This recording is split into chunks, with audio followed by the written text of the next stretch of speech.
the Souls Brew live tasting event this time streamed on YouTube.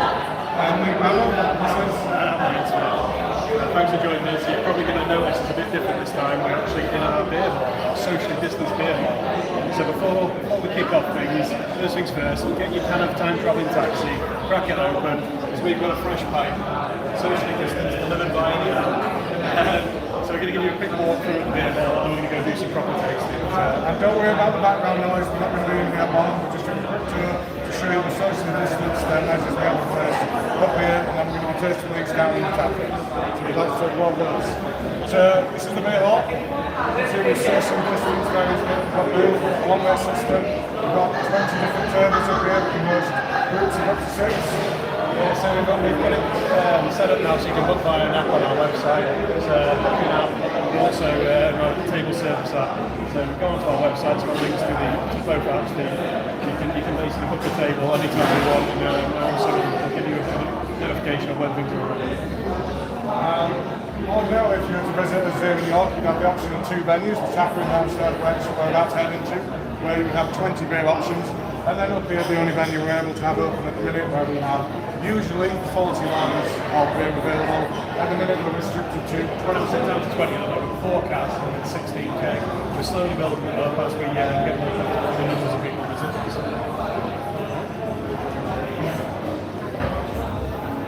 And up there, you can see, we're YouTube live. We are going to be streamed live up there, and on the beer list here. And this is the in-house smoke food kitchen. Blue smoke Gooseberry. The guys do food when you book your table, you can order food on the app as well. So a few examples of some of the amazing food you can get in. It's almost like we told them to have some food ready, isn't it? Right, so down we go into the tap room. So at the minute, for our one-way system, this is the route you're going to follow to exit the beer hall. We're going to be using this to access the tap room, which would be the usual operations. Thank you. Here we are in our super toasty tap room. The beer hall has the benefit of air conditioning. Down here does not. So we're going to be doing the beer tasting down here, and then ordinarily at the end of each section we would conclude by doing some questions. We're actually going to wait until we head outside into our beer garden. We're going to do the questions there. So the format for this evening is we're going to be tasting 4 beers. You should have a list in your pack of the 4 beers, the sequence in which we're going to do them. If you forget at any point which beers we are doing, we have got these nice little prompts here. So there's a giant can of Time Travelling Taxi here. So you can see we're doing that one first. And if anyone's joining us impromptu and hasn't bought the pack but may have the beers at home, we're starting with Time Travelling Taxi, moving on to Rhubarbra Streisand Extra Custard, followed by Goose Willis, yeah. And then we're going to end on the fan favourite Imperial Tonkoko. Excellent.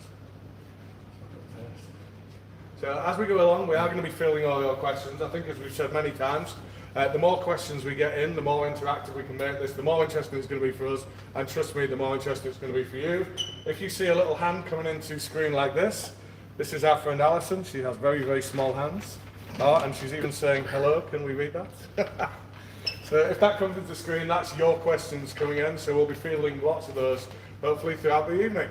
We've got a deal going at the moment because we do a lot of the talking during these, and Alison and John do a lot of the work behind the scenes. If you guys want it, Alison said she'd love to be on camera next time, and we'll do a role reversal. So you have to give us some feedback if you want that. I don't know if you heard that off camera, but she said she didn't. Right. So the first beer we have for you here is Time Travelling Taxi.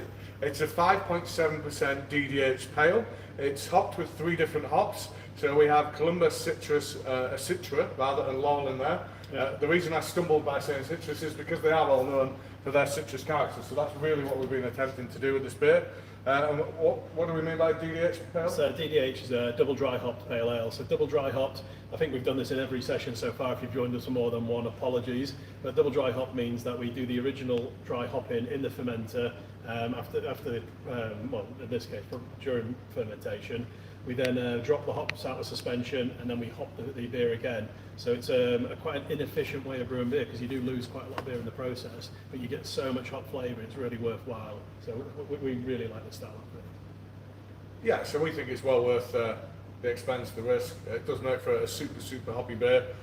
So in here we've got a malt bill of pale malts, and then for the haze we've got some oats, we've got some wheat malt, and we've also put a bit of dextrin malt in here. Dextrin has sugars in it that are unfermentable, so it does leave it finishing slightly sweeter, which I think better complements the kind of hops that we have in here. No, it's a nice easy drinking beer. You wouldn't be able to tell. So a lot of people get put off with a cask beer, or if you go to a venue and it's above 5%. Nowadays people are more accepting of that, and 5.7%. It just tastes like a nice session of beer. Yeah, and to me it doesn't taste like 5.7%. The thing with these modern hazy, juicy beers is they do have that level of residual sweetness, which I think masks the alcohol in there. So it can make them a little bit dangerous. You're not going to feel like you're drinking a 5.7% beer. Yeah, don't have too many. Hopefully you've got one can, and then we can move you on to a few different styles. And we'll finish on the safe 7.5% of this time. Which, if you've joined us for previous sessions, is quite timid by what we've done in the past. Yeah, what we've done, you've probably seen, it's called the fan favourite. So this is a pack of beer that you can get pretty much 24/7 from Brew. So we always have these beers available in one form or the other. So Time Travelling Taxi is our core DDH Pale. In addition to that, there's a lot. So in addition, look, we don't have a microphone next to us. I know. Glad we've improved the sound quality for this one. Apologies. So yeah, Time Travelling Taxi we have available all the time. Second beer up, Rhubarb Streisand. This is the extra custard version, which we don't normally have all the time. That's more of a seasonal. We do that one. We usually have a variant available. Goose, Willis is a core. We have that 24/7. And then last up, Imperial Tonkoko. Bit of background noise from the air compressor. Imperial Tonkoko is also, well, it's not technically a core beer, but we try to have it always available because it's one of our favourites. So you'll always find a Tonkoko variant. Yeah, so we thought it was interesting to do these beers this time because chances are you came to hear about Brew York through one of these beers before then venturing out into the things that we do a little bit more occasionally. Yeah, exactly. And it makes for a nice, I guess, tasted across our range. It's kind of the thing we'd put in a tasting paddle if you came to see us at a beer festival. So it's quite nice. So the one thing we haven't discussed is the origin of the name and the artwork of this particular beer. So you probably realise if you've bought our beer for a while that we're a little bit bonkers and we do some weird concept stuff. And this was one of my daft ideas. So the Time Travelling Taxi, for me, it refers to the types of situation where if you've used a booking app to book a taxi, and you book it and it says the taxi will be there in 2 minutes, so you don't get that next pint in, and then 20 minutes later you really regret not getting that next pint in because the taxi hasn't arrived. Yeah, so it's the one where you've got your pint in hand, you look at the app and it tells you the next taxi is 10 minutes away, so fine, you book it and it says your cab's here. Yeah, for God's sake. Yeah, so for us we call that concept the Time Travelling Taxi. Super annoying, as I think it says on the back of the can. It was almost better back in the days when you bring up and say, where's my taxi? And they say, it's just around the corner. Yeah, same message you always got. And you might see there's even a little Easter egg hidden on the can here. If you are familiar with our range and you've kind of drank our beer for quite a while, you'll know that we used to do a New England IPA called Rhubarb, which kind of sounds like a very, very famous taxi ordering firm. So on the side of our gull-winged Time Travelling Taxi, you will see it says Rhubarb. So we like to put these little hidden little Easter eggs into some of our artwork. So before we move across into the beer garden, because it's getting quite warm in here, we just wanted to talk to you quickly about our venues. Although it was a brief visit, that's a beer hall. So back opened again last Friday. It's been really, it's really good to get you guys back in again and having the experience, trying our beers, trying the food. We've obviously got massively restriction on numbers now, so we're down to less than 20 tables, and we can normally fit up to 200 people in that venue. So we're doing it properly. We don't want to squeeze people in. I think it's working quite well alongside booking in advance. And yeah, and the early feedback's been fantastic. People have really, really responded to the extent that we've gone to in terms of keeping people safe with the one-way system, with the guards up to section people off the table service, the app, paying through the app. Yeah, people saying that they think it feels safe. They feel like they're not sorry, I got a little distraction because we've got a little visitor coming in to see us with some food. So the food that we had on display earlier has just made its way down to the tap room. So I'm not sure when we're going to eat it. So It'll be pretty cold by the time we get to it. I can't wait to try it. It looked really good. Yeah, so the beer hall's up and running. We've got the app for table service, so basically you can order and pay on the app, and then if you can use the same app and you can book your table in advance, and it's working well. Don't worry, you can turn up on the day and you can try or walk in, but especially on the weekends. And given the government scheme, the Eat Out to Help Out, which we're running on Tuesdays and Wednesdays, if you want to come down then, I would highly recommend booking in advance. Yeah, I would say Tuesday, Wednesdays, Friday evenings, Saturday afternoon into Saturday evening. If Just every day. If you're planning to come any of those times, it is recommended that you book in advance. And that's the best thing about the booking system. You don't need to book a table, but it'll give you an indication of how busy we are by just going on it. So just to move on to the other venue we've got open at the moment, any of our regulars who are joining us from Pockmanton, cheers guys. And cheers. Hopefully Bob's joined us. Yeah, hopefully you've all had a chance to go down to the Market Tap, which we've got reopened again. And we've also got our payment license granted, which is great, so you can sit outside the front of the Market Tap as well. And then we've got a limited number of seats available inside. And like our venue here, we do street food, so we've got yuzu street food there. Right, it's just warm in here. So we're going to have to go outside because it's pretty warm in here, but it's a good point because we're actually about to open next weekend the front of the brewery up. So instead of using the tap room where we're brewing as a production facility, we're going to set some tables up out the front of the tap room, cordon it off, and we're going to have even more seated but outside. So I'll tell you a little bit more about that later on. I'll just pour some water over the I'm not that warm. If you'd like to follow us again, guys. So this isn't ordinarily the way in which we would have the tap room set up. We usually have some big tables down here, but they're upstairs in the beer hall at the minute. We've got a beautiful mural wall that was done by Leah Pendleton for us a few years ago, compiling all of our different characters. So this is our Riverside Beer Garden. Just here before we move into our next position, we've pretty much covered the top, haven't we? I think we've covered the beer. Questions if we have some available. Just put the guys in the spot. So Is that quite ready yet? I've got a question for Liam. Is the guys enjoying it? Yeah. So hi guys in the beer hall, hope you're enjoying this. Hello. Make sure you get some blue smoke meats. So first question coming in. HYG. Yeah, you're trying to trip us up there. You're trying to get us to say something we're not allowed to say. So the beer that was formerly known as something that has the initials HYG was an absolute cracking beer. How did you go about introducing the different flavours into the beer? If you used real marshmallows, did you end up with a sticky mess in the kettle to clean up? I'd like to pretend it was real marshmallow. It was actually a marshmallow flavouring we used for that particular beer. Yeah, so there's different ways of introducing the flavour. Most of our beers, we use natural ingredients with something as intense as HYG, we call it. There's a bit of both. We use natural ingredients in the kettle or in the so when we're boiling the beer. So things like marshmallow work great in the kettle. But we've also then, for this beer, we found that the flavour wasn't intense, so we used a marshmallow flavouring to top it up. Along with things like cacao and etc. To get the flavour there. So yeah, we do intend to bring that beer back soon. Glad you've enjoyed it. It will be under the name, not as yet agreed name. No, but anyone who is missing that beer, another plug for the beer hall, come down. We actually have it serving. We've got the last couple of kegs, so that canned batch sold out really quickly. But we actually kegged a few for festivals and events. Unfortunately, there aren't many festival events this year. To put it on in the beer hall as a bit of a welcome back gift. Believe it or not, it was being one of, even though it's 10%, or is that 12? I want to say 10%. 10%. Bang on, it was around 10%. So even though it's 10% beer, it's been one of the biggest selling beers on kegs since we reopened. You guys seem to love it. I mean, I love it. I'll probably finish on one tonight. And if you're not sure what we're talking about and you want to find out the name, and you are an Untapped user, if you look on Untapped and search Imperial Milk Stout, produced in England, you'll see it is ranked number 3, just behind Extra Brownie Pints, which is number 2. Yeah, there's a bit of a Goonies reference, which is why I'm I hope you guys will know what it is. So we're going to move on to 5 yards to our left and give you the shot that people seem to really like when they come to visit, and we really like. It's one of the things that we spotted when we first took this premises on. So any York residents may or may not recognise the view. So this is the River Foss behind us, and that building there is Roundtree Wharf.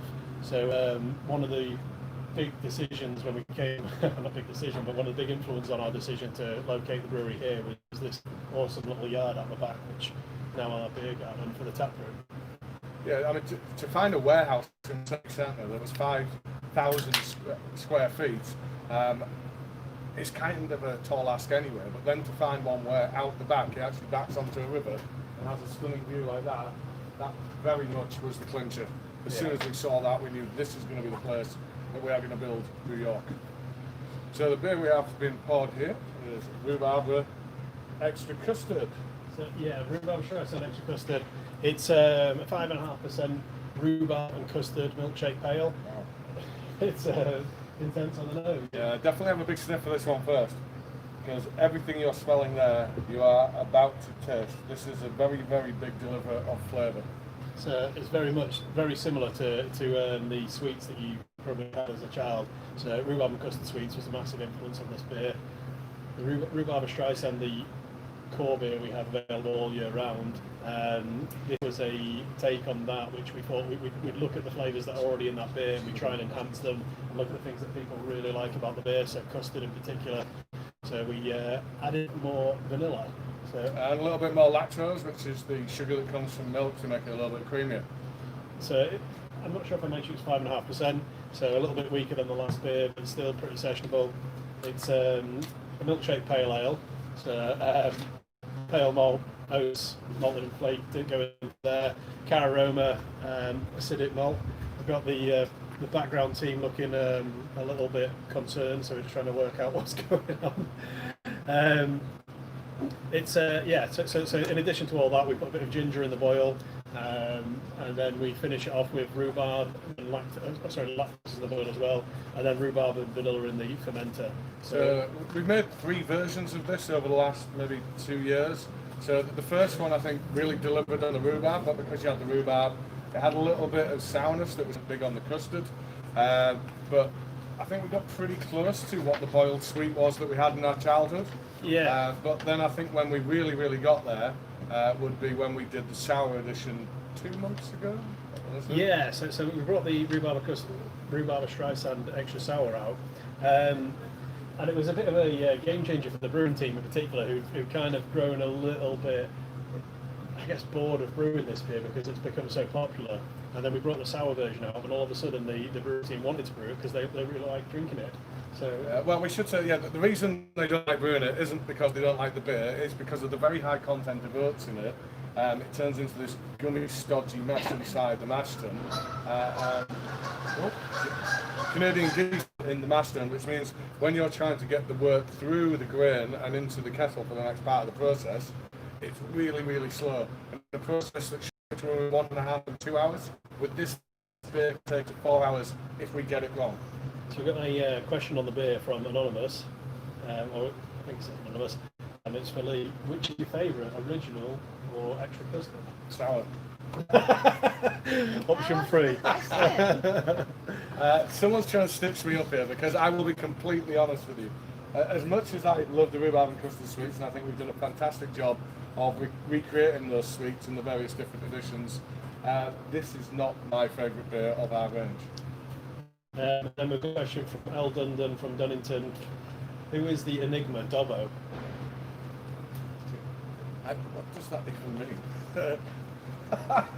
Dobbo. By the way, to get your questions in, I don't know if we fully explained how you should be doing that. So if you are watching us on YouTube, you have the ability to comment below the video. That's where you can register your questions. We have people monitoring that, and they will be then feeding your questions through to us. So yeah, Rhubarb Streisand Extra Custard. Hope you guys enjoy that. It's pretty intense. Lee was going to give us a rendition of one of his favourite songs. Well, every time I hear the words Rhubarb Streisand, it just reminds me of the Duck Sauce song. So I just see that song going round and on a loop in my head whenever I hear these words. So on the back of the can it says woo woo woo woo woo That's it, yeah, woo come woo on. woo. Well, that's when Lee first sent the so whenever we come up with a concept for a beer and we send the concept to our branding agency United by Design, who come up with the design and artwork, and we give them information like what we want the text to say, what the the flavour wheel and those type of things. I remember reading this one and I was just like, what the hell does that mean? Woo, woo, woo, woo, woo. And then I you asked didn't get the Lee, and reference. he did the song, so it made more sense then. Right, if you are able to hear us, we need to give you an apology. People are saying that the message you're getting on screen is that it is buffering. It is nothing we are doing. We are sorry. It is happening to us too. Right, so we're going to move slightly nearer the building. We think it might be an internet reception issue.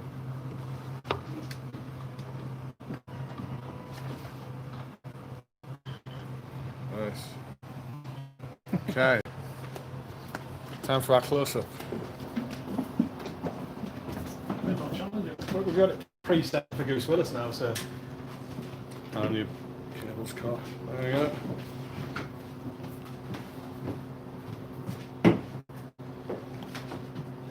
Sorry about that, guys. Hopefully you can hear us, hopefully you can see us, and the signal's maybe a little bit better.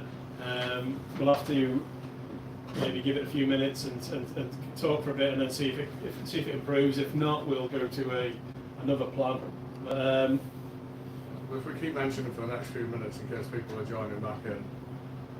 Yeah. So before what we'll do is before we pick up before we finish off on Rhubarbra, and then go on to Goose Willis, I set these prompts up earlier, which probably look a little bit funny on the table now. I'll bring them a little bit closer in a second. We'll explain what it means. Right. I think some people may have just rejoined us, so before we get into that, so welcome back, people. We think we've had an issue with the feed there. We thought it'd be great for you to see the backdrop over by the river of the beautiful Roundtree Wharf over there. It seems that we may have strayed a little too far from our internet connection, and may have got some buffering issues there. So we've come slightly further in. We think we're back on the internet now, so we think you're able to see us again now. If you can, send a message below the screen so we know that you are watching. Right. So it's got a thumbs up in the background, so we believe you're back with us. So one of the things that we want to talk about in this session as a bit of a topical point was anyone who follows us on social media and who follows a lot of other breweries may have seen there's been a lot of talk recently about the SBDRC, Small Brewers Duty Reform Coalition. And you might not know what it's all about, but you might have heard that it's bad for small breweries. Yeah, it is. So what we want to do is try and explain it in as simplistic way as possible, but it's never going to be simple. So hopefully it makes sense. So Wayne's going to talk you through how duty is generally paid on a beer and how it compares for us versus some of these slightly bigger brewers. Yeah. And then we're going to talk to you about what these slightly bigger brewers are attempting to do to us smaller brewers. So what I did is I looked at when we sell a beer to a landlord, so we sell a beer to a pub landlord, what was the cost of that beer and how much profit do we make as a brewery, and compare that to what bigger breweries do. So breweries like Timmy Taylor's, who are part of the coalition to try and, I guess, get this our duty changed. So a brewery that we have a lot of respect for and a lot of time for, but unfortunately they're in the other party at the moment. So what I'm trying to look at is the example in Lee's right hand tries to illustrate the cost of that beer. So the green bit at the top, the hops that we put in there, the hops represent the profit that a brewery will make on selling a pint of beer to another landlord. The brown malt in there represents the duty, so the tax paid to the government for every pint we sell to, every pint of beer that's sold to the landlord. And the pale ale at the bottom, the pale malt, represents the actual cost of the ingredients to that brewer, and also the cost of their overheads, so the cost of their staff, their building and everything else. So for a standard brewer who has no duty relief, that's the type of proportion you're talking. So a huge proportion of that beer is tax.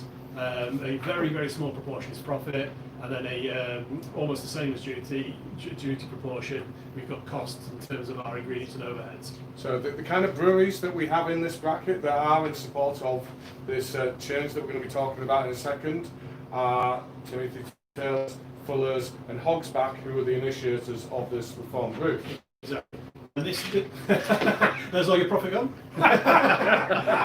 So The next example is more representative of what we as a small brewer pay. So on a cask of beer, a pint of beer we sell to a landlord, we should, in theory, make a similar amount of profit as what the bigger brewery makes.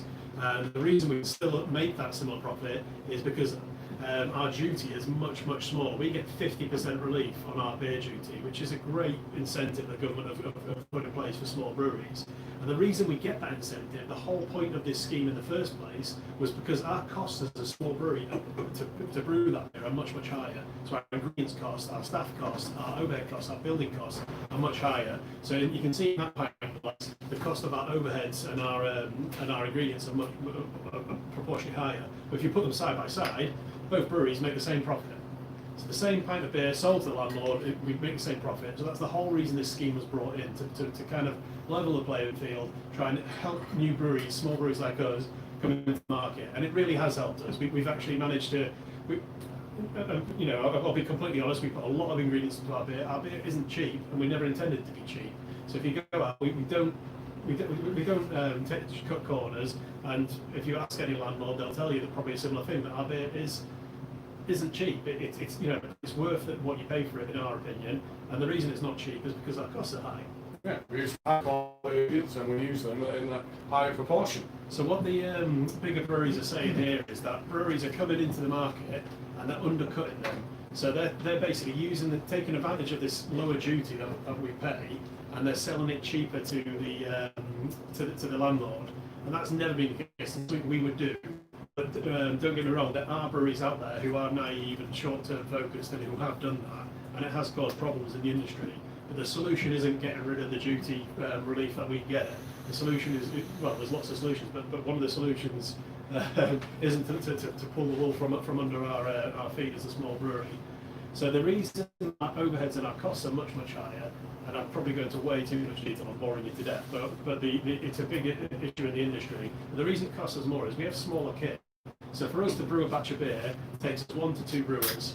For a brewery as big as Timmy Taylor's to brew a batch of beer, those same 1 to 2 brewers can brew 10 to 20 times the volume of beer we can in the same amount of time. So that's a massive efficiency for them. Add to that the fact that we buy a bag of grain from a malt supplier and we pay a fixed price. A brewery as big as those guys gets a lorry delivering a silo of grain to them at a hugely discounted price, which they can then mill down to their own specifications and get a much, much better efficiency and usage of that malt. Add on to that, that as a small brewer, we choose to use more ingredients than a lot of other breweries. So for when we brew the first beer we had, Time Traveling Taxi, 17 grams per litre? Or 13? 15. I think it's 13 grams per litre of dry hops. So a bigger regional brewery, like the ones I've mentioned earlier, will probably use maybe 3 grams per litre. That's a huge difference in the raw ingredients cost that goes into our beer. And then after that, the fact that the ingredients we use are American hops, usually around £20 per kilo, and the English hops these bigger breweries use are maybe £5 per kilo. So we're already paying 4 times because we use those hops, so we use them more often. So that's probably a detail as to I could go all day on this, but why we might be spending a little bit more on our own ingredients and having a little bit more focus on our quality. We thought you might like to understand a little bit more about what this Small Brewers Duty Relief Reform Coalition is attempting to do. So about 2 years ago they put a proposal to the government that said we think we should be paying less tax because it is preventing us from competing with the brewers that are a little bit bigger than us. So this one here, where we pay a little bit less tax, we are allowed to produce up to 5,000 hectolitres a year. What that means is we can produce 500,000 litres of beer a year before this amount of taxation has to start going up. yeah. In this group here, you can produce up to 6 million litres of beer a year. So that's a massive increase in scale, and you've got all those economy of scale that Willis has been telling you about there. So what this group here has said is to be able to compete with the likes of Budweiser, AB InBev and like those, we need to pay less tax. And we think the way that should happen is that these guys should pay more tax. We think rather than allowing them to make 500,000 litres of beer before they start to increase in the amount of tax that they pay, we think they should only be able to make 100,000 litres of beer. That is a very, very big drop off. Essentially, to put this in clear to understand terms, what we're looking at here is this is your co-op. This is your corner shop. Your co-op wants to compete with the likes of Tesco and Asda. So they are asking the corner shop to pay more tax so they can make more profit with Tesco and Asda. It's absolutely ridiculous. I can't believe that the number of breweries that have come out in support of this. Many are now trying to step away from the support of this particular initiative, but their name's been associated with it for 2 years now. The very, very first line on what this group was trying to achieve was, we think this limit should go down to 1,000 hectolitres, 100,000 litres. They cannot claim that they did not know what this was trying to achieve. So now it's gone through the government. It's still being considered a proposal, but if something's gone through the government to the stage that it's gone, this may very well happen. So essentially what these guys have done is they've built the castle, they've crossed the drawbridge into the castle, and they've decided nobody else can join them there now, and they've pulled up the drawbridge. So yeah, so one of the things that the change is, the 1,000 hectolitres was something that was tabled originally. The government have said 2,100 hectolitres is about right. So to put that into context, so all the local breweries in the area that we work quite closely with, we have a little bit of knowledge of. So ourselves, Badsea, Brasscastle, Turning Point, all brews. You shouldn't try and name people, because now you get in trouble for you know mention. Pretty much everybody of any sort of scale in the region fall into this category, so it's going to affect us all, and it's just, it doesn't seem like a very fair thing to do during the, while we're trying to recover from the coronavirus outbreak. Yeah, it's crazy. The timing will be terrible any time. To do it now is absolutely ridiculous. I mean, I've been having conversations the last week or so with breweries that are now deciding they're going to downsize. They may have to lose people to be able to remain competitive because of this. Yeah, so looking at the glass example again, what effectively is going to happen if the government get their way is that same pint glass on the left, which represents small breweries, the brown section is going to get bigger, so the tax we pay is going to get bigger. Our overheads aren't going to go down, so there's only two things that can happen: our profit goes down or our prices go up. So our beer will end up more expensive, or we'll end up with no profit and we end up having to close the brewery. It's just a crazy scheme, and the way it should, or someone's asked how could it work it's more fair. Don't read about the breweries less than 5,000 hectolitres. Let's make the tapering system from 5,000 hectolitres to 60,000 hectolitres more fair. Not just a cliff edge that drops off that doesn't encourage you to grow. Let's look at ways that we can actually encourage breweries to grow above that size. One of the things very, very easily is the beer that we produce and we sell outside of this country counts towards our 5,000 hectolitre limit, which is ridiculous. We don't even sell it in this country, and we don't pay tax in this country. So we should be able to produce beer, sell it into export, and it not to factor into our calculation. Well, that is one thing that this group has been lobbying for, and it's probably the only point of what they're trying to achieve that I actually agree with. Mm-hmm. Now, there's other things as well. And it's not for today, but this was only supposed to be a little small subject, but it becomes... We probably need to climb down off that soapbox. Yeah, now. we need to go back on to talking to you guys about this beer. is supposed to be beer, this got a little bit serious. So. But it is serious, it affects us all, and it could impact us massively. So that's why a lot of breweries have been making a big deal about it on social media, and that's why we want everyone to support us and all the other small breweries out there, and lobby the government and help us fight this this change in legislation, which shouldn't have been brought out this time, if any. So we hope you feel a little bit more informed about it, and I'm pretty sure you know our opinion on it now. So what we're going to do is move on to the next beer. Lee's going to talk about it, and I'll take my usual scheduled toilet break. Oh, actually, we have a little question first. Might help with this. From Optimist SQ, AQ? 89. 89? Right, okay. Great writing, Lynn. From Optimist 89. What does mouthfeel mean? Could you explain how to assess a beer's mouthfeel? So, yeah, it's what someone has imaginatively titled mouthfeel to mean the way in which the beer feels in the mouth. So, does it feel creamy? Does it feel thick? Does it feel thin? So typically with lower ABV beers, they're going to feel fairly thin. One of the things that affects the thickness of a beer is alcohol itself. So generally the more the beer is, the thinner it is. If it's a paler beer, it's more likely to be thin. Darker beers have more unfermentable sugars in. They're unfermentable because they're big sugars, big molecules in your beer means there is more of a feel to it. So how you assess it, I would say, yeah, roll the beer around in your mouth and see how it feels. I felt we said that the best beer to think about when thinking about this kind of thing is think about Guinness. It's got lots of little lovely nitrogen bubbles in there that feel like cream rolling across your tongue, and therefore it feels really, really thick. So it's really about, yeah, how thick does the beer feel in the mouth, and I would say it's relative to the style. So for a dark beer, I'm going to be looking for it to be a little bit thicker. That feels more normal, it feels natural. Whereas for paler beers, I'm going to want them to feel a little bit thinner. But as you get into the stronger paler beers, there needs to be a balance between the level of sugar and the level of bitterness. So that's balancing your malt against your hops. So as you increase the malt content and the hop content, it is going to inevitably end up thicker. You've got more unfermented sugars in there, and you've a lot more alcohol in there, so the beer feels thicker. And if it didn't feel that way when it was at that higher ABV, it would not feel natural. So there we are. So the next beer we have up is absolutely a personal favourite. We have brewed, I would say, almost 200 beers now in our first 4.5 years, I think we're on now, and still in the top 3 for me of all the beers we've ever brewed is one that we have in our core range. It is this one, Goose Willis. It's a 5.3% Gooseberry full sour. It was originally brewed with Brewdog York back in 17. Yeah, exactly. Yeah, exactly. 17, our first ever Colon Fest beer. Actually, it was at 16. I think it was the year we started, wasn't it? Was it 16? It was one of those years. 16. No, 16 was Leeds. 16 was Leeds, yeah. 17. 18 we had a break. 19 was Tonkoko, where we finished second.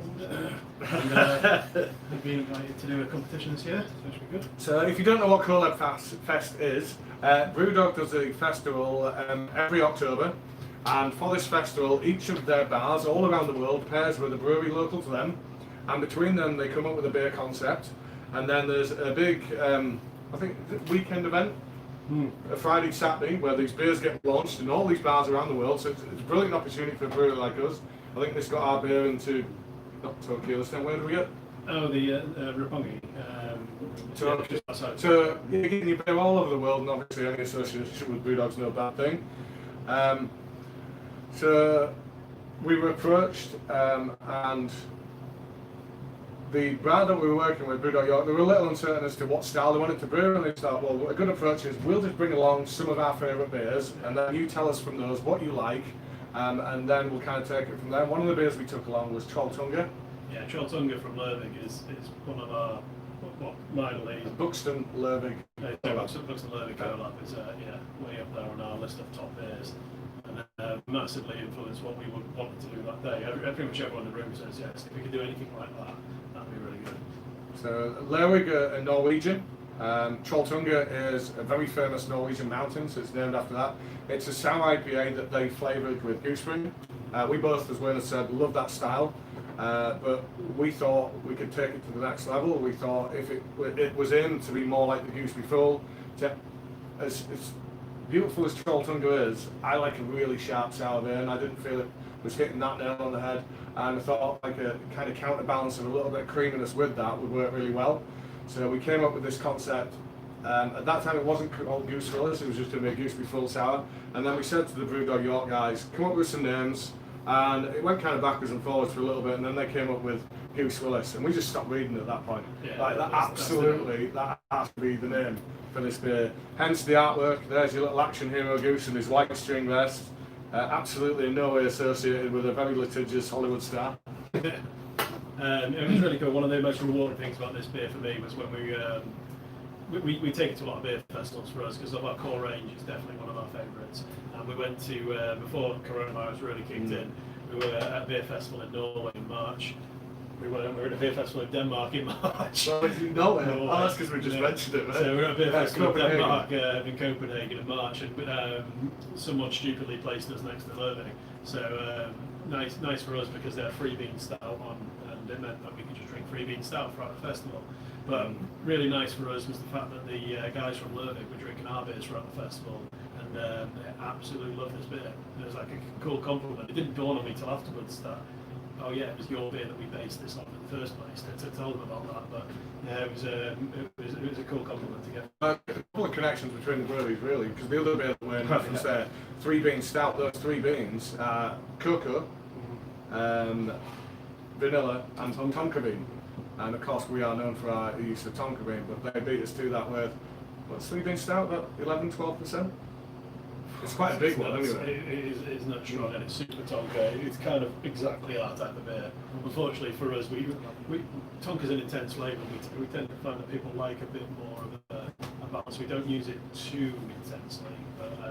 But, you guys can be the judge of that one. Yeah.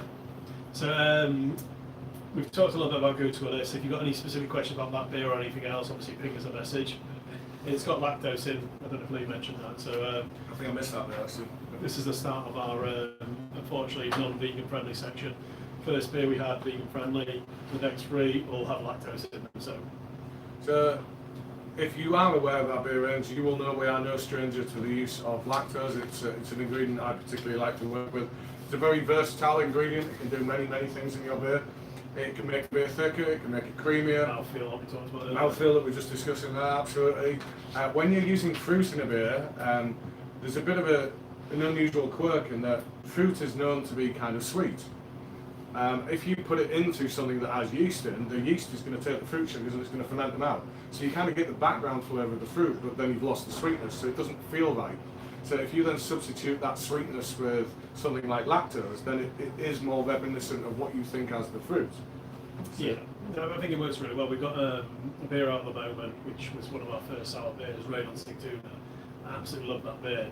One of the things that worked really well for me was the fact that, fortunately, we cocked up and we didn't ferment the sugar fully from the fruit, from the lingonberry in the first batch, which made it quite exploding, and we had to recall it because sugar continues to ferment in the can, which makes the pressure build up and the can wants to go somewhere. But one of the things that made me think of quite a lot in our future years was that residual sweetness from the unfermented sugar is a really nice thing to have in a sour beer, and both of us love that type of thing. So you've got your pastry sours, which we do a lot of, or lactose sours. So that unfermented sugar we find really works well, and that was one of the things. And it makes something that on the face of it shouldn't be sessionable, for me sessionable, because yes, it's sour, it's in your first, but it has a certain level of balance that means you can kind of knock it back. Yeah, so this beers in general for me give me a little bit of indigestion the next day. I always forget it when I drink something like this because I don't feel any sort of sign that it's going to be harsh, but the next day the acid, it's very acidic, kicks in. So some people are fortunate enough to not have that to worry about that. But for us, and some of us enjoy spicy food and sour beers too much, to the point where I'm on a stomach medication for life now. So if you do like these kind of things, I would recommend you take them in moderation and learn from my mistakes. I don't know, it's probably from having your stomach pumped in Newcastle as a kid. That wasn't Newcastle. I'm not denying the incident, but it wasn't Newcastle. So we've got a few more things. So we want to quickly talk a little bit more about the new outdoor area that we're going to work with.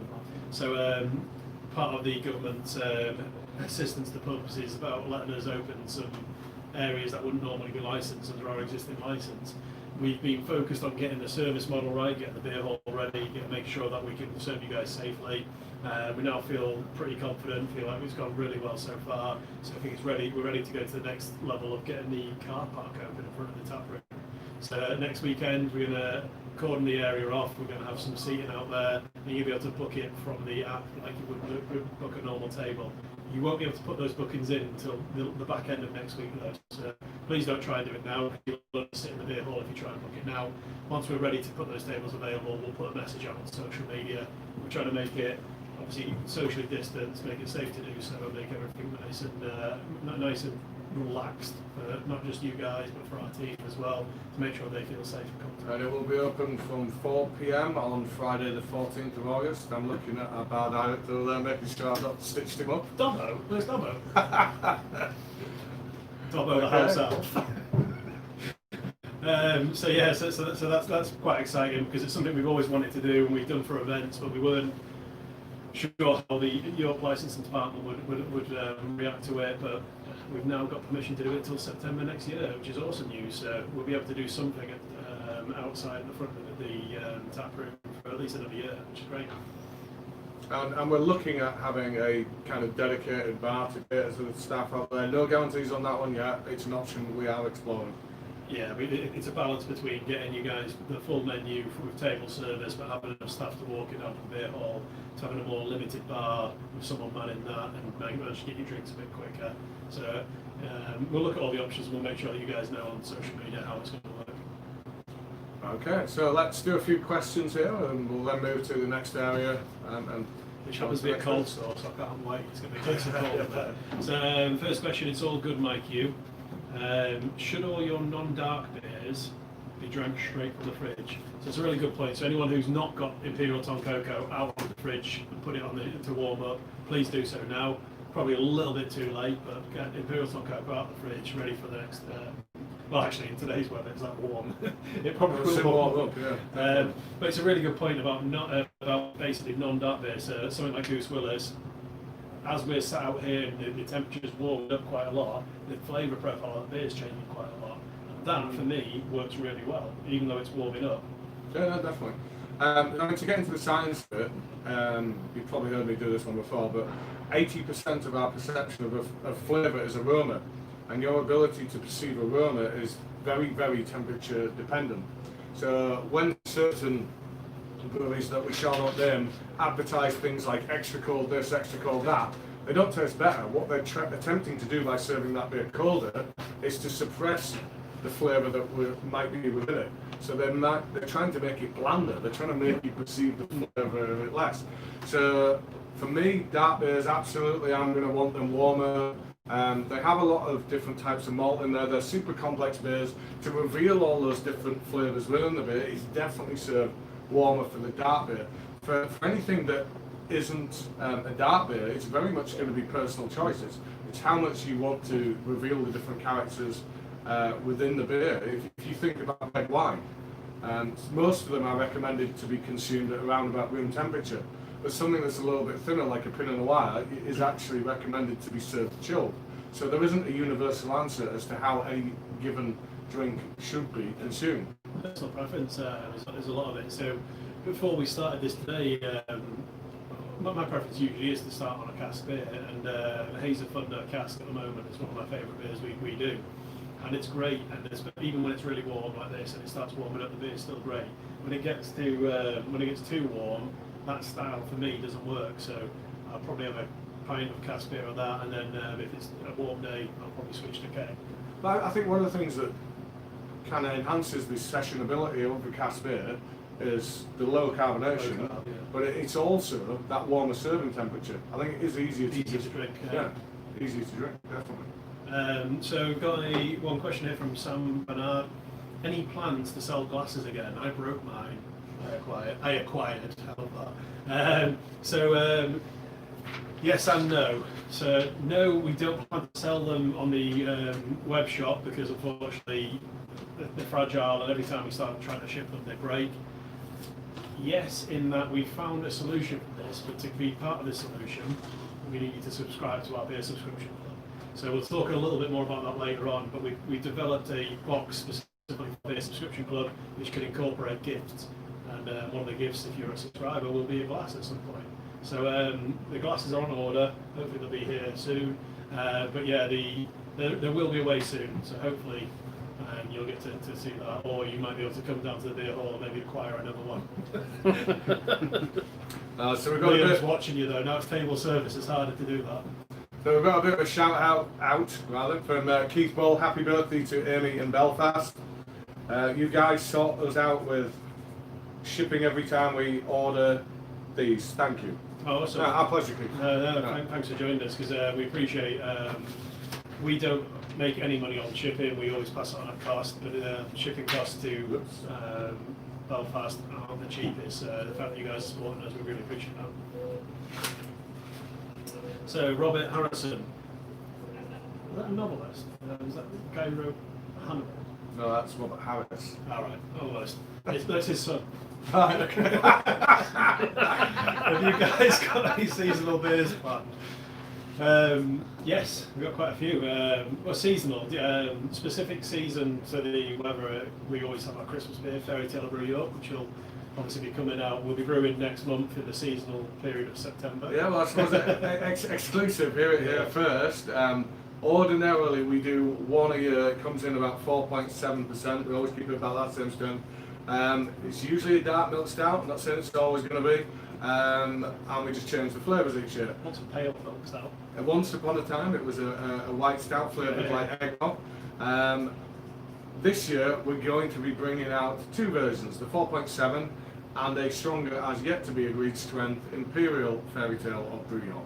Yeah, we always get this every year when Fairy Tale comes out. People are like, I love it, but I just want an Imperial version. And we've always said, oh yeah, we will do that. And then we get stuck into trying to keep up with production of the standard version that we always forget about it. This year, we think, especially as you guys have supported us so much and we've realised there's a big demand for canned beer, it's worth doing so that we can get these beers out to everyone in time for Christmas. And we have one new brew and 4 rebrews coming up shortly, which we're not going to go into the detail about now because we will be talking to you about that towards the end of today's session. Yeah, we've been putting some posts out on Instagram recently to show you what beers that we've been brewing. Have a look at that. We've got some pretty cool stuff coming up. We've gone through we've gone through a couple of weeks period where we haven't brought too many beers out. There's a reason for that. We've been trying to keep up with the pubs reopening, brewing cask beer again, brewing keg beer for the pubs, and it's really impacted our brewing schedule. And we apologise that we haven't got as many human interested beers out, but we're going to be back on it very, very soon. Got lots of new cool beers coming out. Yeah, we took this decision, as I think many breweries wisely did, to not brew cask beer until pubs are actually open. We did not want to take that risk of potentially getting stuck with a lot of cask beer because we had to put a lot of it down the drain before. So now the pubs are open, we've started to produce the cask beer, we're producing the keg beer again. That has had a little bit of a knock-on effect to our production of cans and, like Wayne says, getting new stuff out to you guys. But we do expect that to start to improve now. There's going to be some new beers out very soon. Yeah, got some really cool ones coming up as well. If you haven't tried it, actually, there's another reason that we were a little bit shy on production is because we've got some a really cool beer out in a 330ml can at the moment on our web shop called Black Eagle. And if anyone's followed Brew York for a while, it's our Black IPA. If Andy from Elusive's watching, you can't have an 8 Black IPA, you don't like them. But yeah, it's on our web store. It's the only beer in 330ml cans. It's really cool. It's just it's one of those styles of beer that I absolutely love, and hopefully you guys do. So that was a bit of an industry in-joke there. So about 4 or 5 years ago, when Wayne and I started doing this, black IPAs were a very big thing. They were very much in vogue. Most breweries had one available all the time. Yeah. That's kind of fallen away. I think the Juicy Haze craze came along. And now it's really quite hard to get a black IPA. And if anybody in our industry is the kind of poster boy for the black IPA, constantly championing it and wanting it to return, it is Andy from Elusive. Didn't we do a Black New England IPA? I can't think what we called it. But It's called Black Panther. yes, it was brilliant. Yes, Black Panther, our Black Nipa. We should bring that back. That'll be a proper hype. 10% of the time it was awesome every time. Yeah, that was a good one. I love that bit. So we've got a question from Alan Smith. So, question on smelling beer. So in whiskey, you're advised to smell from the far side of the glass. The opposite edge to mouth, you get a fuller smell. Should you do the same with beer? So I'm gonna bow to your better knowledge though. I do not know as far as that one is. If anyone's been wearing masks for the COVID to go to shops and stuff, and you've been breathing on yourself, that's why you should drink from the far side of the glass. Your own breath gets in the way. I'm very interested to hear that though. I love whiskey. I drink a lot of whiskey. I wasn't aware of that. That's an interesting little tip though. So no, for beer smelling in particular, one of the things that's, if you don't have an empty glass, no empty. So one of the things that's highly recommended is put your hand over the top when you first pour it, really agitate the glass, rotate it round, and then inhale. So if you want to do it from the far side, you can, but just inhale. You haven't had a drink of it yet, so you're getting all the aroma of the beer, and you can really smell what you're about to taste. So I think I got that from Brewdog one time, from the Brewdog TV channel years ago. The hand over and warm it up and then. So. One thing that does concentrate the aroma in a beer is the style choice of beer glass. It's why if you go to Belgium, every unique beer has a differently shaped glass, and they are very, very, quite rightly, picky about you being served the right beer in the right glass, because it's going to concentrate that aroma, which we've just said is a very, very massive part of your perception of the flavour, in a particular way. So if it's a narrower glass, it's going to concentrate that aroma and flavour more. If it's a broader glass, you're going to get a much more dilute concentration of the flavour. So if you haven't been to Belgium, go there. It's amazing. The beer's amazing. Try and get a beer served in the glass that it's not intended to be in. Yeah. Good luck. Try and acquire that glass as well. Good luck with that. So, Somewhere around there. I thought it was a really long one. So it's good. When I lived in York in 1718, it felt like your tap room was a bit of a secret. Have you taken any steps to increase your visibility, or maybe open another bar in a busier part of the centre? We kind of like being a secret. So we people find us based on reputation, which we love.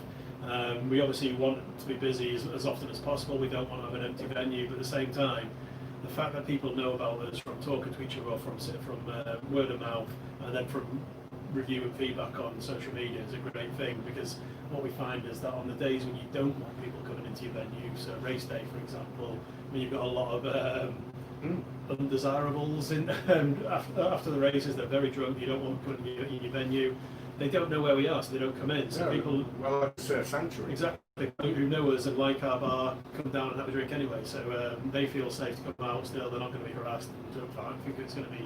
We've never felt the need to massively push it. We do okay. We get good visitor numbers. The people that come here enjoy it. If that type of element got here, those people would not enjoy it. We do not want that. We are all about being a craft beer destination. We absolutely do not want your stag do's. We do not want your hen do's. Yeah, so what we don't want is people coming in saying, "Oh, have you not got Carlin? Have you not got Stella?" Or that type of question. We have lager. If you want lager, we have a lager for you. But what we're here is to give you variety, choice, lots of different flavours. You can learn lots of different things from us. You can go on a brewery tour. You can try amazing food paired with beer. It's not your destination where you just go and buy 10 pints of lager. But what we do have is something for everybody. So we don't discourage people from coming in. If people know where we are and they want to come and see us, we welcome them and we give them the same experience we give everyone else. It's up to them then if they want to come back and tell their friends about it. And for us, telling their friends about it, word of mouth is the best form of advertising. And thankfully, price acts as a very good filter. Like Wayne said earlier, we're not cheap. We put a lot of ingredient and effort into the beer that we create. So if you are used to doing a certain beer run where you get cheap lager, this is not the venue for you. Yeah, and having said that, we do have beer prices for everyone as well. So you get a pint of cask beer in our venue for £3.50 a pint in York City Centre, which is great value for money. Don't get me wrong. It's not Wuddles at $1.69 in No, exactly. It's not a Wetherspoon price, but at the same time, you can also get beer which is the equivalent of £15 a pint if you were that inclined to drink a pint of it, which we would highly discourage. We wouldn't even sell you in a pint. But that's the type of beers we've got. So £5 for a third, and you'll get some amazing flavour profiles that you'll sup and enjoy at the end of the night, like drinking a really nice red wine or dessert wine at the end of your meal. It's not intended to be drunk in big quantities, but we have the beers like the House Charter, usually, I think Charter's £3.60 a pint, but we do have other beers on the menu that cover all price points. So we've been, for us, we've been relatively succinct because I think we're 3 beers in and we're ready for the next beer and topic. As per usual, I found this a little too easy drinking. Absolutely rushed through it, and I want more. Yeah. So if we ever do this beer again, we need spare cans on the table. We love cans. Right. So we're now going to move to the next area. A little bit of a walk, this one to the next one. So while we're walking, we'll do something. Right. Good at that. So I'm full. So Willis is singing Karma Chameleon behind me, because we've just had to do a video for Beer 52. They do, Beer 52, if you don't know them, are the UK's largest beer subscription service. And through the Corona crisis, they've been doing online beer festivals. it's called Cyberfest. Cyberfest 3 goes live soon, and they've asked us to contribute a bit to that. The beer we chose was Karma Chameleon. So John got me doing some pretty stupid stuff for this video that's now gone into Beer 52, and he's edited it in a way to make me look like even more of an idiot. But whatever. So this is the mezzanine. Up here we store all of our grain. You can see here, this is Rhubarb Streisand, the beer we've just drunk. All of this is porridges. You can see why it turns into a gummy mess at the bottom of the mash tun. So down here we're going to go through the conditioning area. So this is usually my prompt to start talking about the conditioning tanks. And you're right, we have 3 conditioning tanks. So these tanks are 50 hectolitres, aren't they? So 5,000 hectolitres. 5,000 litres. No, sorry, 5,000 hectolitres being the duty threshold. So Oh, yeah. 50 hectolitre tanks. That's brewing in them 100 times a year, twice a week, to give you some sense of scale. Oh, it's nice in here. So we're now in our cold store, which all year round is held at 11 to 12 degrees. So we've kept our dark beer in here to, well, actually it's going to be a really nice temperature. Next beer, we've mentioned before, and I'll let you talk. it's a bit fan favourite.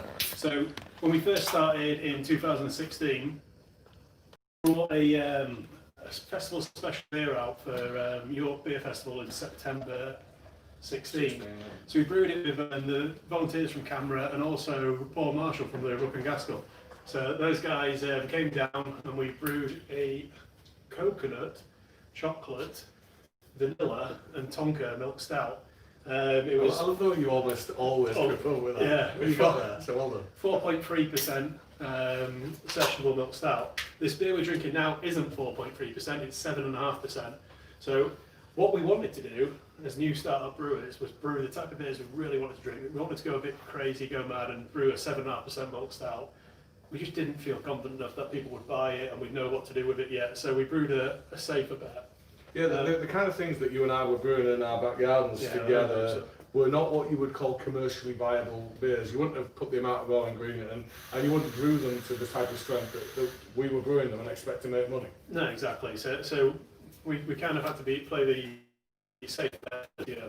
We then got an invite to Leeds International Beer Festival, and people loved it. People loved Tonkoko. It was going down really well. It was literally, you know, it was one of those beers that people knew us for. And we thought, if we get an invite back next year, let's do it properly. Let's do the beer we wanted to do originally. I would say it's the first time that, I mean, our beer when we first launched got a good reception.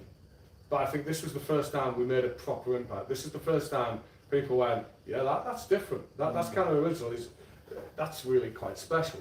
That sounds a bit big-headed for me to say that, but it has launched a series of beers now, and we've won a lot of awards for these things. And if it wasn't Rhubarbra that introduced you to us, chances are it was this particular beer here. Yeah. Or sorry, the 4.3 version. And for us launching in this version, so Imperial Tonkoko, the 7.5% version, when we launched it at Leeds International in 2017, was a big step on our growth as a brewery. We had it wasn't, you know, we had a lot of the members of the public drinking it, enjoying it and telling us that, which is great. But one of the things that was really great was meeting a lot of other breweries there who tried that beer and gave us amazing feedback and told us how much they loved that beer. And that's just reassuring. It gives you it gives you, it means more than a beer award to me, that when other breweries give you such positive feedback. I'd agree, and I mean, not to belittle any of these awards we've won, but to get the recognition of your peers. And at these beer festivals, there's like 40, 60 bars, and to have some of these brewers that you've had as peers and respected for all these years, then congregate around your bar because they want to drink your beer, it's just mind-blowing. Yeah, it's really cool. And then the way we followed up the year after, in 2018, I think it was 2018 we did this, was we got Dobbo to make some Imperial Tonkoko White Russians. So take Imperial Tonkoko and make it into a White Russian cocktail. It's such a good drink. If you've not been down to our bar, you've got to come down and ask to try that. Yeah, and you know how we refer to certain beers as dangerous? I would refer to these cocktails as lethal.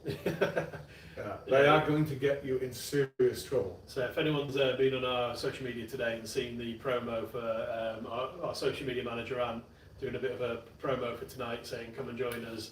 Ant's a big Viking dude. He looks like Lee's dad. He'll appreciate thank you for that. And Ant's a big dude, and he drinks big, strong, dark beers all the time.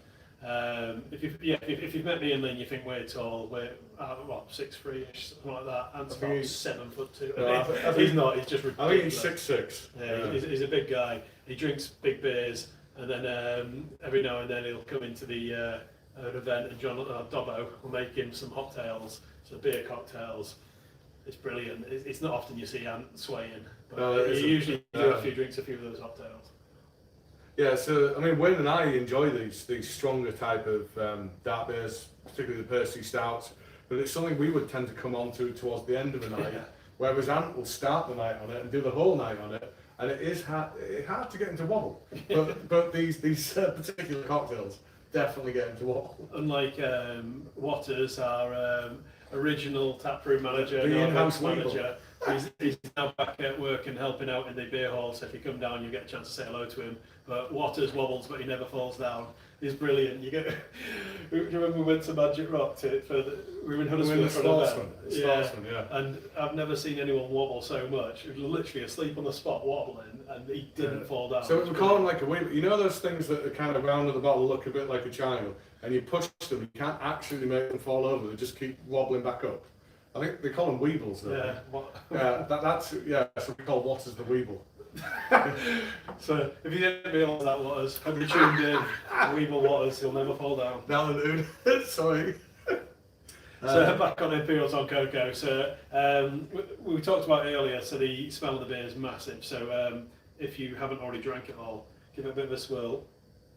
Yeah, I think even without doing that, you are going to get an intense flavour. An aroma from this one. Yeah, so one of the big things you usually get on the nose is coconut. So, unlike a lot of breweries who basically buy toasted coconut, we hand toast the coconut still. So we go down to an industrial kitchen, bag after bag of desiccated coconut toasted to the right specification, so we get the right flavour and aroma out of it.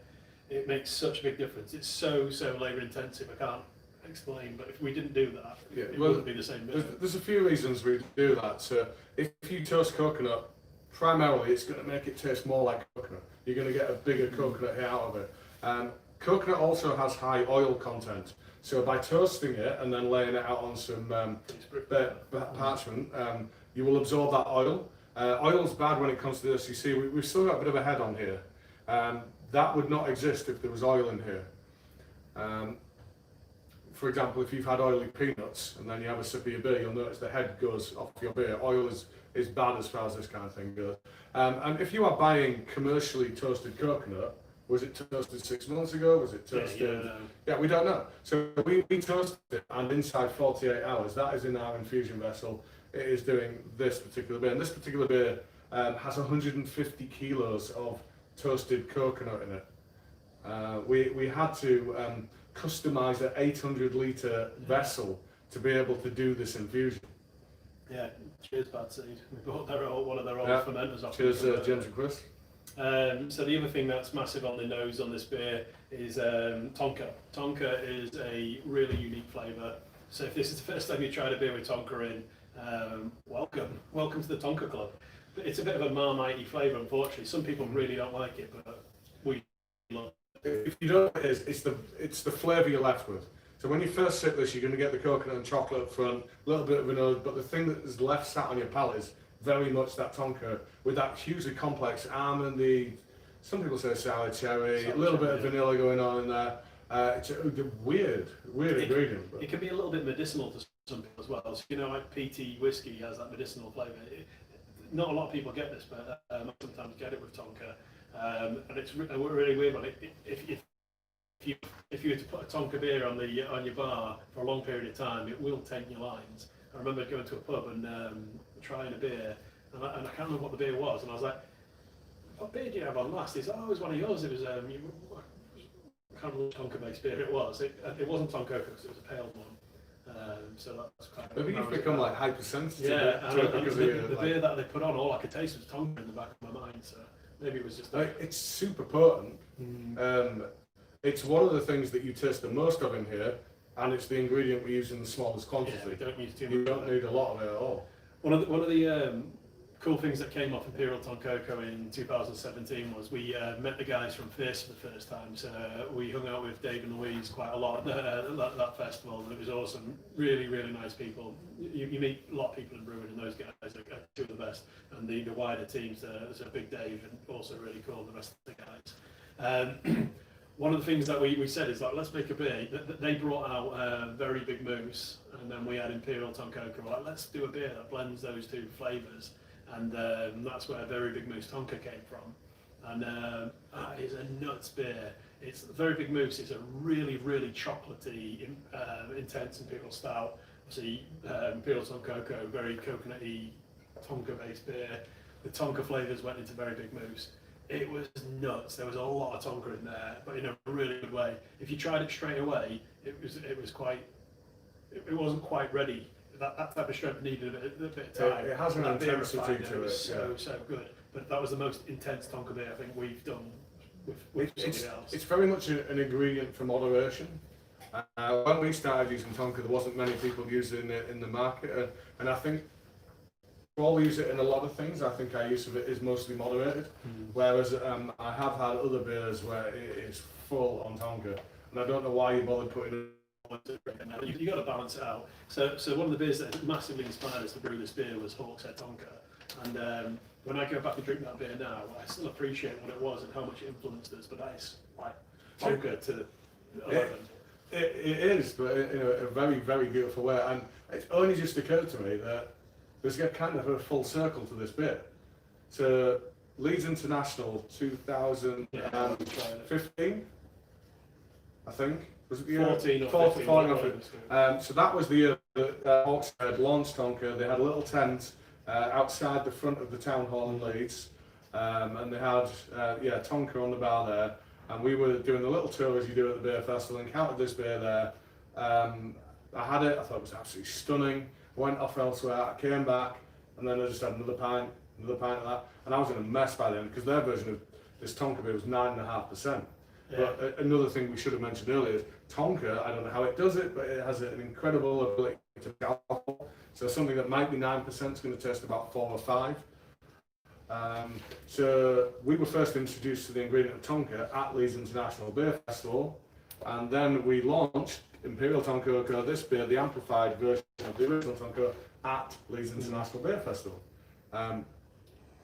2 or 3 years later, depending on which date we were actually there. And then when Weevil Waters, He Never Falls Down, was running the bar for us at that festival. Oh, and he got a big ass money stout, didn't he? So big ass money stout, free bean stout, so he just went and drank Tonka-based beers and got smashed. Which is he was supposed to be on the bar, and he went off for 2 hours. And like, you can't go on the bar, you can hardly stand up. He just wobbled by the side of the bar, didn't he? We all just stood for us. Thankfully, there was enough of us there that other people could cover the bar. To be fair, he probably had worked every other day of the festival. So yeah, one of our favourite beers. Hope you guys like it. We've had some amazing awards for this beer over the years. One of the biggest achievements we found was got up to the 3rd best stout in the world on Rate Beer a year or so back. So crazy. If you don't know what Rate Beer is, it's a social media beer rating platform. It's not very well known in this country. In this country, people who are into that kind of thing tend to use Untappd, but in the US, it's the kind of platform of choice. You would more likely use Rate Beer. And we got up to 3rd. Yeah. And then they changed the category, created a new category called flavoured stouts, and pushed us across into that. And now the 18th best stout, flavoured stout in the world, so it's not all bad news. Yeah, no, it's one of those weird things, but it's still awesome recognition to be recognised as one of the world's best stouts. It's pretty cool. So hopefully you guys enjoy this. It's a bit of a fan favourite here. We've done various versions since then. So we did Cherry Tonkoko, basically a bit of cherry in there. We've then done Empress Tonkoko, which is nuts. It's 10.6%. more coconut, more chocolate, more vanilla, more cacao. And then we've done the little barrel-aged version of Empress Tonkoko. This year's version of which sits behind us here. So that the version 2 years ago won the best barrel-aged beer in the UK, which is a pretty cool award to win. It's one of our like showpieces. When we do events, we like to take kegs of those beers with us. They're pretty cool, pretty intense. And we sometimes let other people drink it as well. Yeah. Well, that is the other cool thing. So yeah, I mentioned earlier, it's nice when you get other breweries come and see you and they show love for your beer. We're really suckers though, so we'll take a tiny keg of a beer like that and we'll just give it away to all the other breweries there, and then they'll disappear. We'll have none left to sell. So oh well, we'll get better at that.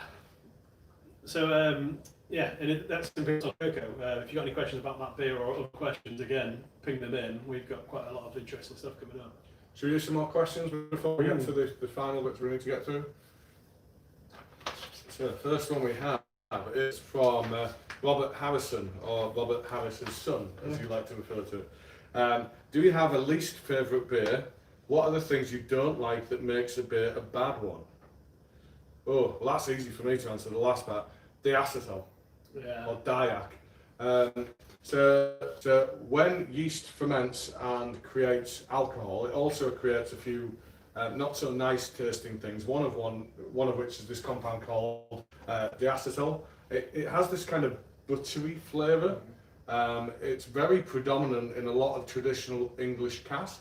But basically, once the yeast created the alcohol, if you leave it for a little while, it will then, because it's run out of sugar, it will then find other things to eat. And one of the things it will find to eat is the diacetyl. It'll start to reconsume it.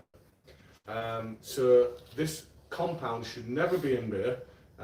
All you need to do is leave your beer to mature long enough and the yeast will reconsume this stuff. But unfortunately, there are certain people out there who rush their beer out to market. They don't allow the yeast the opportunity to reconsume this particular compound, which I am hypersensitive to, and I really, really, really hate. Yeah, for me, diac's it's buttery as well, isn't it? So go for diac. But for me, it's not a specific beer that's my least favourite. It's more of a style. So I love sour beers. I love funky, intense sour beers. I Saisons? really hate saison beers, and I keep trying them, and I will eventually grow accustomed to them, because there's breweries out there who I love and respect who make these style beers, and I really want to enjoy them like everyone else does, and I will wean myself onto it and then hopefully get an appreciation. But it's that farmhouse funk, it just doesn't do it for me, and I just really, when people say like, oh, I've got a farmhouse IPA, I'm like, oh no, not for me then. Yeah, it's a category I've had to grow to enjoy, and I said enjoy, not love. Yeah. There are some fantastic breweries in the UK who are doing that kind of thing really well. The two that spring to mind are, of course, Mills at Burning Sky. One for me is St. Mark's. Yeah. St. Mark's of the Dead. St. Mark's of the Dead. Yeah, I'm glad you did that. Brewery. Yeah, I really appreciate what they do.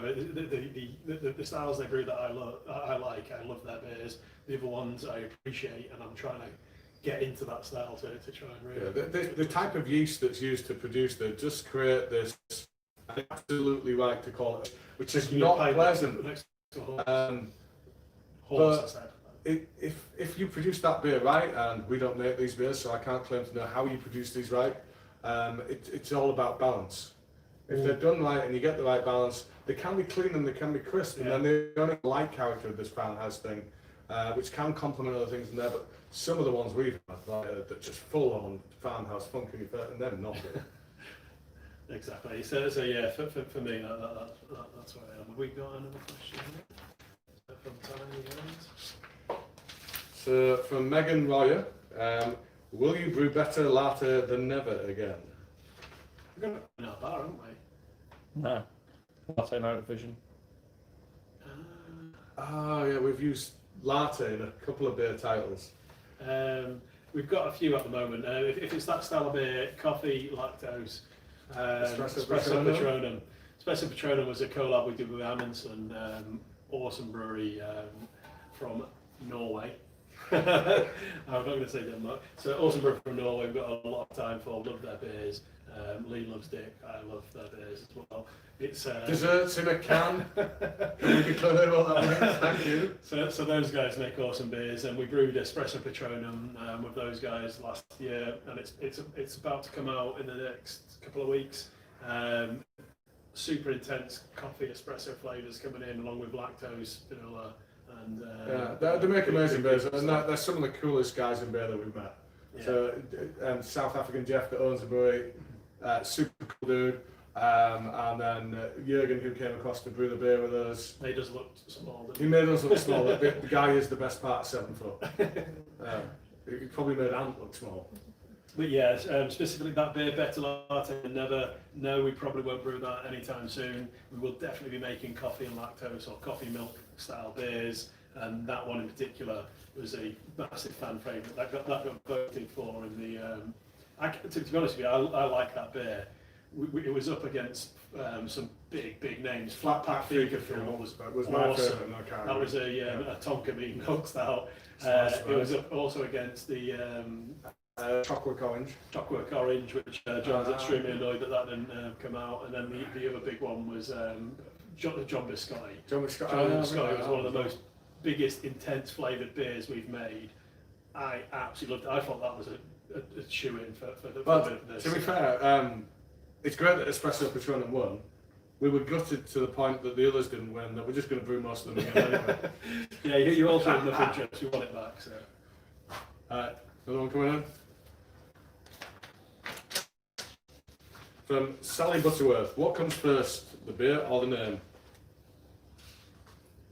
Depends if you're drinking it or talking about it.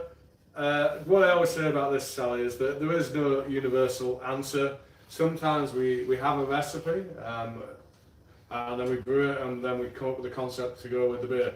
Other times, certain ideas come about, and you're like, well, we then need to brew a beer to go with that. So one of the ones we drank here, Rhubarb Streisand. So we used to have a brewer that worked for us called Matt, and he came up with that name, Rhubarb Streisand. Pounder. Yeah, as we used to know him. And kind of once you have a name like Rhubarb Streisand, there's only so many directions you can go in with that. We pretty much quickly hit on the idea of the rhubarb encrusted retro sweet concept. So for that particular one, it was very much the name that led the way. I think another one, Juice Campbell and the Army of Dankness. Yeah, once you've backed yourself into a corner with the word dankness, you've limited your selection of hops that you're going to be able to use for that particular beer. The other one that was 100% that way was Olivia Gluten. Yeah. The name was obviously going to be gluten-free beer. It was an awesome name. Was Sam, our office manager, came up with that particular name. And then the beer follows, whereas other beers, well, most of our beers actually, we brewed this really cool beer, cool concept, flavours, and then we put it out to the guys and say, any ideas? What can you come up with that? Brownie Pints, a few others came from that. So I mean, when you kind of set yourself up to be the people that do the puns all the time, it works really well for the first year. Yeah, then you kind of find yourself in a creative void, and you then do end up creating the beers. I'm like, what the hell can we call this? Somebody please call us back here. We've got any technical questions there? No. I was going to leave Lee again while I get to talk. Look, you go. One's a comment. Nice. Well, it's good. Just wanted to say thanks for brewing Kiwi again. It's one of my favourites. I'm glad to hear that it's good, because it's also one of my favourites. Absolutely gutted that back in 2016, part of the core range, we had to drop it because it's brown beer. As much as I loved that beer, and I would happily drink it till the cows come home, in the UK industry, people have fallen out of love with brown beer. They associate it with bitter, they associate it with the thing that their dad used to drink down the pub. People don't enjoy brown beer in this country anymore, and I think styles like the NZ brown, New Zealand brown that is, the US brown, can prove that there's still life in brown beer. Yeah? It's just a shame that not enough people drink it these days. So we've had to knock it back from being a core beer to now we just do it once a year, and I look forward to it coming back every year because I want to drink that particular beer. So I'm glad there are other people out there that do still enjoy that one. So thank you. Also from It's Good. What is your general opinion on a certain large pub chain charging very low prices for certain cask ale? I don't think we need to beat around the bush here. You're talking about Wetherspoons. I'm going to back ourselves into a corner here and say we don't sell to them, we won't sell to them. We once were approached with pricing. We did not provide pricing because we don't think they could afford to pay the price that we would want to charge them for our beer. I think they are a very, very, very negative force in our industry to suggest to people that paying £1.69 for a pint of cask beer is a sustainable pricing strategy is absolutely ridiculous. All you're creating there is a race to the bottom. You are going to drive people out of business trying to do this kind of thing. So I have absolutely no wish to sell to that chain. I have absolutely no respect for that chain. And I think politics should be kept to a large extent out of beer. So I don't think it should have been, I don't think you should have been saying what your stance is on Brexit when it comes to this kind of thing. You shouldn't be influencing your clientele. So I'd probably just cause us a massive problem anyway. So I just said that Spoons is bad. Massively. Possibly in a really big way, I just said they're really bad. One of the things that really is disappointing is on the back of coronavirus, pubs open again, and then someone posted a message to one of breweries, local breweries who probably didn't appreciate this and didn't ask Swings to do this, were selling their beer for, was it £1 a pint? Just ridiculous. It's like ridiculously cheap. There's no way they could possibly afford it. It costs more than that. The duty on that beer was more than what Wetherspoons was selling it for. What about that poster they put out? Rishi Sunak. But making your beer competitive with the supermarket, so something along those lines. Trying to suggest that the VAT cut that's been applied to food was going to be applied to beer, so therefore you could now get a cheaper pint in Wetherspoons. No, so I mean, exactly. It's just stuff like that that just doesn't make sense. What Wetherspoons is as a whole, the concept is really good in terms of making stuff accessible to the general public, making be able to go out, have a drink, have some food, reasonable price. The concept works. What they then do is then go and market and do it in a really bad way. They pay rock bottom prices for beer and then sell it at rock bottom prices. It just devalues the product we all make. So I used to love Wetherspoons. They occupy a lot of fantastic buildings that otherwise would probably have gone to ruin. So they've got a lot of brilliant buildings back into use, and some of them look spectacular. But I cannot agree with the way in which they market. I cannot agree with the way in which they price. No, exactly. So you've hit a bit of a nerve with this one. Controversy. Well, it's not really controversial, it's just an opinion, so that's what it is. So thanks for the questions tonight. Appreciate that everyone's back at the pub and everyone who's managed to join us, who stayed away for the night. We appreciate the support. We're going to do another one of these tasting sessions in a month's time. We're going to put it out to public votes. We'll put something out on social media to ask what you want to do. So do you want us to do it on a Friday night again when you could be out at the pub drinking? Or do you want us to do it on maybe a Wednesday night where you might be at work but you get a chance to do a little bit more of interaction? So the poll will be out in the next week, and the options are going to be? Yeah, September the 4th, which is a Friday, or we'll do the Wednesday after that, which is going to be the 9th. Yes. You guys let us know what works best for you guys and we'll accommodate it. Hopefully you've enjoyed that. We've got a few more things we want to talk about before we go, mainly up and coming beers like someone asked earlier. Which kind of relates to that section anyway. So 4 of the beers that we're going to be doing in that session. So we've already you guys have already predetermined you voted for them. What the tasting beers are going to be next time. So we asked you, which pale would you like to see us rebrewing? Which sour, which dark, which fruit beer? And the answers you came back with, out of a choice of 4 in each category, were you want Dame Judy, 5.7% DDH pale, Ripple Twister, 6.5% raspberry Ripple ice cream IPA, that's easy to say. Katy Berry, 4.5% blueberry pastry sour, and Espresso Patronum that we've just been discussing, 12% chocolate, coffee. We call it breakfast style. That's ridiculous. 12%. But yeah, it's the coffee that makes it breakfast. Apparently so. So that's live now. Actually, you can actually log on to our website and pre-order next month's pack. We're going to obviously finalise the date, but that's live on the website now. If you want to pre-order, it will not ship until the end of August. Just to be aware of that. But we wanted you guys to hopefully taste this, decide what you wanted to do, and then tell us and buy some beer and try it. So the only other beer that we've got coming out before that tasting session, which is new, is going to be Red Panda, 7.1%, red IPA. So kind of classically hop, a little bit of a West Coast leaning with that, some hard bitterness, but a nice kind of ruby red shine to that. One of the things we talked about in previous sessions, and I can't remember if we forgot to talk about it this time. So one of our original beers, our OG, when we launched, was Big Eagle. So Big Eagle we brought back this year for our 4th birthday, Big Eagle 2020. You guys loved it, we loved it. It literally reminds us of an old school West Coast IPA, the type of stuff that, you're scaring about a torpedo, your stronger, maltier, darker things. It was such a favourite for us that we had to bring it back. And we looked at this year's SIBA Awards, the Society of Independent Brewers Awards, and we looked at what we could do there, and we felt that Big Eagle used to be 6.5%. We felt that this beer was probably right for around that market, so we basically brewed a batch of it at 6.4%. So back to the original. So it's Big Eagle 2020, 7.1%. We went back to its origins, did a 6.4% version, didn't think too much of it, submitted it to the Digital Beer Awards, and it won the best beer in the northeast of the country. So awesome, gold award for best IPA in the northeast of England. And any beer that got gold then went forward to the national awards, and it then got best IPA in the country, beating into bronze position Jaipur, which is a beer that both of us have on a pedestal. We adore that beer. It's one of the ones that we probably were drinking when we started having the conversations about this place. So it's such a really cool accolade for us to bring a beer back that, don't get me wrong, I love seeing people's feedback on it, saying, no, it's a bit bitter, all that type of stuff. It's a West Coast IPA, it should be bitter. An IPA in that style should be. And brewers ringing me up saying, oh my God, that is awesome, you've brewed a West Coast IPA just how I like it.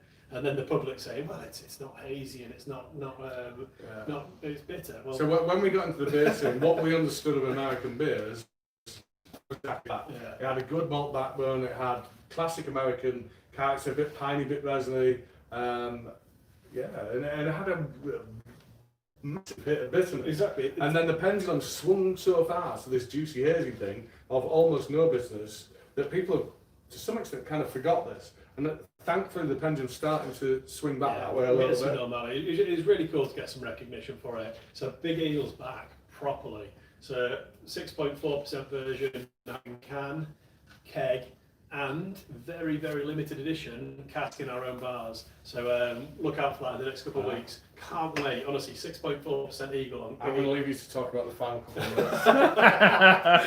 So I've been twice, so it's his turn anyway. But yeah, so Big Eagle was a West Coast style beer. Red Panda was an original traditional West Coast or American West Coast style. So that's pretty cool. We've got some other awesome news coming up. So the subscription service, I mentioned it earlier, very briefly, and we've talked about in previous sessions. So that is going to go live in the next few weeks. So a Brew York beer subscription box, it's going to be £37 a month, and for your £37 you get 9 different beers sent to you every single month, including the little tasting pack like we've done tonight. And we will be doing these talks every month for anyone who subscribes, for anybody in general, but if you subscribe you'll get the beer. And we'll talk you through these beers, and we'll talk you through the other beers in the box and give you a bit of an overview. So that'll be live in a couple of weeks' time. So pretty excited about that. We've got some pretty cool gifts that are going to be given away as part of that subscription box as well. And then the other really big news, which relates to these, which we've been waiting on a while, we're just getting some prototypes back for the labels because we want this to feel really cool. But we've got our Brew York State of Mind range about to launch. So Brew York State of Mind is the really cool, interesting concept beers that we come up with that we put into these barrels. We give them a year, we let them age, develop in flavour, and we see what we can do to keep you guys pleased.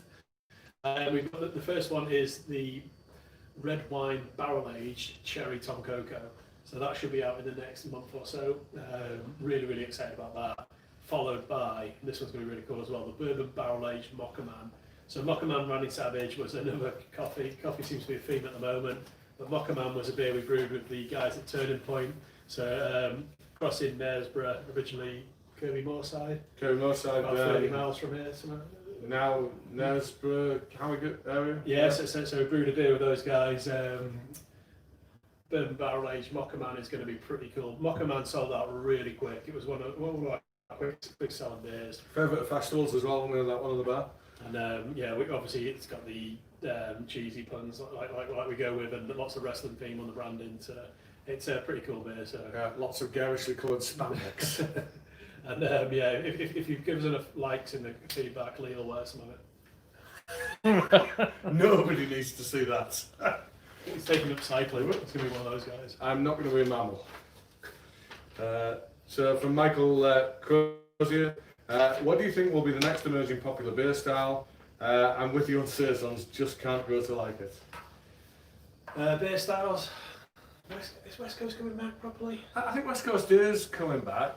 I have heard a lot of people get, in the way that we have been annoyed by people putting out West Coast that are straw colour. They don't have the right appearance. They haven't fully committed to the level of bitterness. Yeah, So I think we are going, as I said with the pendulum, we're going back that way.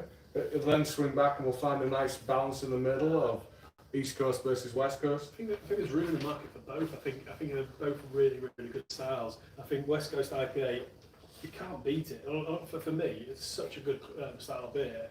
But don't get me wrong, I absolutely love a East Coast. So I love a really low bitterness, hazy juice bomb.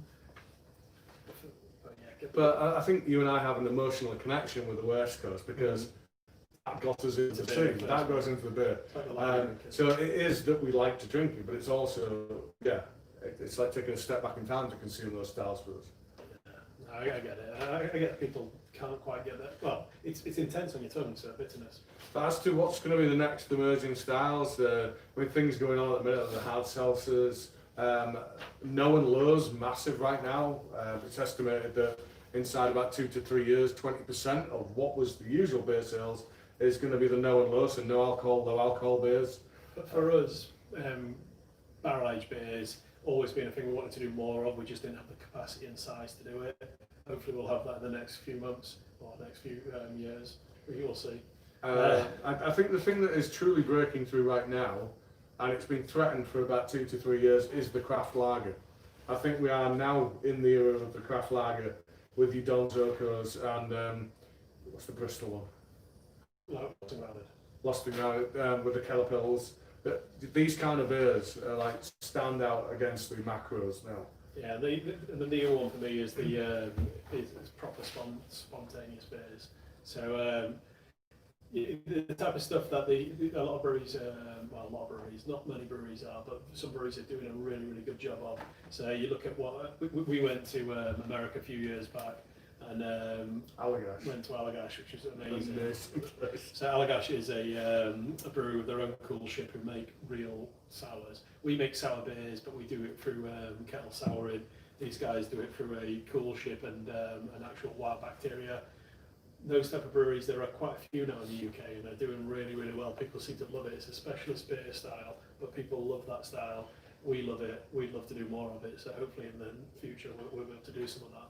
Yeah, these things aren't easy to achieve. You need a certain amount of expertise, you need a certain amount of capital, a certain amount of money, because it takes a while to do them. So if we're doing a kettle sour, 3 weeks time you could be drinking that thing. Mm-hmm. If we want to do one of these properly spontaneous sours that involves Brettanomyces, Pediococcus, those types of bacteria digest the sugar really slowly and achieve that kind of effect that you're looking for in around about 3 years. So it's a long-term investment. So you generally don't set out doing that kind of thing unless you've got a lot of money behind you. Yeah. It's something you perhaps come to later on, which is why we see it as part of our future. We want to do more barrel ages. We want to get into a wild program. We're starting to talk more seriously now about how we might do that going down the line. Yeah, there's a few things we'd love to explore more, and that's definitely one of them. We went to most people watching will probably have tasted the Beavertown beer. Not many of you watching will have tasted the Tempest Project beer. So when Beavertown started many years ago, when they grew to well, not quite the scale they're at now, they set up the Tempest Project, which was their barrel aged sour program. Really good beers, really quality beers, and yeah, when we went down to brew with them, I can't remember when it was now. It feels like forever ago. But it was about 9 months ago. yeah, and we got to drink some of their Tempest Project beers that no one else had even seen or tried before, and there's some amazing stuff there that you got to be super patient with, and it's very, very small batch, but it'd be awesome to have that type of thing. And well, that was one of the things about being across in Allagash. So Allagash, one of the main things, or the thing they're known for mainly in the US, is they produced a Belgian blonde. It was pretty much the first Belgian blonde in the US, and they grew massive because of the size of the tanks. These are like 4-story tanks. yeah, We went in a room that was, they call it the bunker room, and basically one cone of one of their vessels would fit inside this room that we're currently sat in. These vessels were huge. yeah, it's crazy. And they just brewed this Allagash White, and it's probably 90% of their revenue. But they all did it because Pays the bills. the hippie owner, who's a super excellent guy, basically he then gets his little play projects. He gets to do his cool shit red. And I would like to think I know a little bit about spontaneous beers, about limerick beers, about Belgian beers. I've got about, I don't know, 60 bottles of the stuff over there. And I would say the Allagash we had out there stands up against any of that. And we went to, I mentioned it earlier, we went to Norway. No, we didn't, we went to Denmark. No, we went to Denmark at the start of the year and got to see a new side to Mikkeller. So we obviously tried lots of Mikkeller beers, one of the big influences in getting us to what we're doing today. Seeing them Mikkeller in their home city is immense, and the Backhaven, their Southern project. You got that clip, John? Polly, my wife. So they gave us a bottle of beer, Stella and Polly, which are basically the guy from Mikkeller, they're his daughter's names. They are really, really nice beers. And Polly's also the name of Lee's wife. So the guy from the project that were gracious enough to give me a bottle of this to bring home, and my wife would absolutely hate it, but she likes the fact it says Polly on it. Yeah. So we got some awesome outtake clips of Lee talking about it for another video. We'll show you it one day on this channel.